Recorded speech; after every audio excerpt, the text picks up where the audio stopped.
Hi, I'm Brad Howe, and this is my sculpture, Occam's Razor.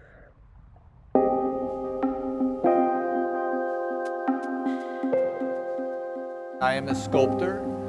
My career started in Brazil, and I learned to work with color on sculpture in Brazil. And so 33 years later, I'm still painting them bright colors.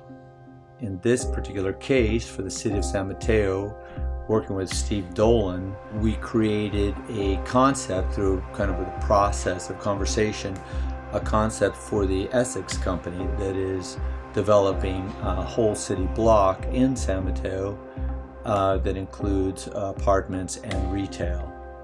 This is a public sculpture, so it's made with the intention of presenting it to the people of the city of San Mateo, and it's designed to harmonize with the context that it's placed in. So we take into consideration what the architecture is, take into consideration how the area is used. In this case, many more cars than people walking as pedestrians.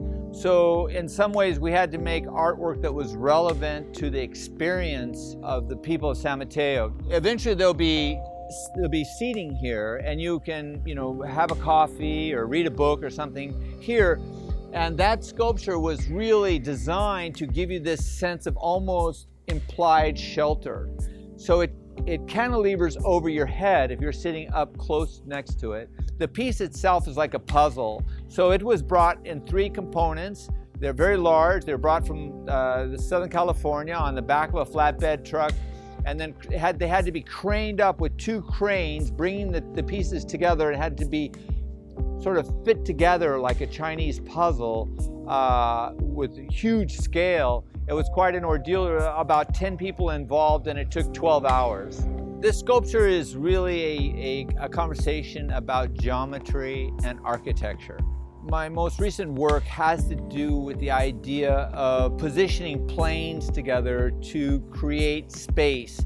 Somehow maybe separate 2 spaces, create an inside and an outside, and at the same time create a visual puzzle so that as you move around the sculpture, it seems to morph into 5 or 6 or 7 or even 10 different sculptures depending on what side you're looking at it. So it's a sculpture with many, many facets. The intention is to motivate the viewer to walk around it so that they see the piece, all the different versions of the piece depending on where they're standing. And for that reason, interestingly enough, it's a kinetic sculpture, because the motion that is part of kinetic sculpture is usually the sculpture itself, but in my case, it's the viewer that is the kinetic component of the experience. The sculpture's title is Occam's Razor, and the reason I gave it that title is because I feel that it's a sculpture that required a lot of problem solving, both structurally and visually, aesthetically. And for that reason, I tried to keep it as simple as possible. I discovered that there was this principle of simplicity as a sort of a theorem in science, and I felt like I was working in that direction. So that sort of the name seemed to be an accurate description of my personal experience with the sculpture.